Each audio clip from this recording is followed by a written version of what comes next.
Para iparamdam sa'yo ang tunay na pagmamahal. Sa sobrang tunay, iiwan mo na yung jowa mo. Huy!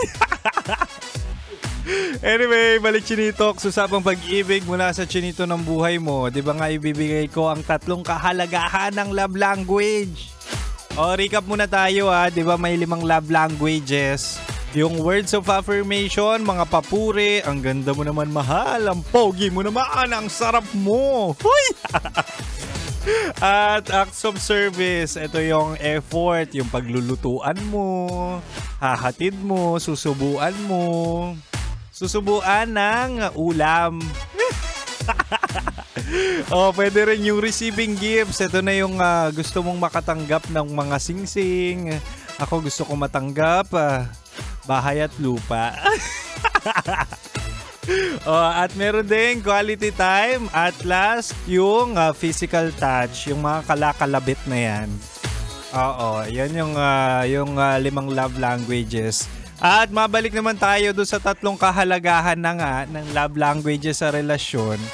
Sabi ko kanina, una, ang love language ay mahalaga dahil magkakaroon ng mas malalim na pagkakaunawaan.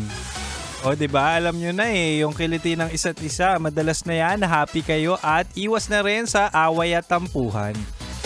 Ang pangalawa naman, ang love language ay mahalaga dahil magkakaroon ng mas effective na pagpapakita ng love. Hindi na sayang ang oras, hindi na sayang ang effort kasi nga, swak na agad, alam mo na. At ito naman ang pangatlo at panghuli natin.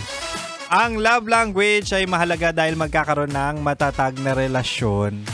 Dito na talaga papasok ang bumanggagiba. Kahit anong kabit, kahit anong mahaharot at higad, hindi natatablan ang relasyon nyo.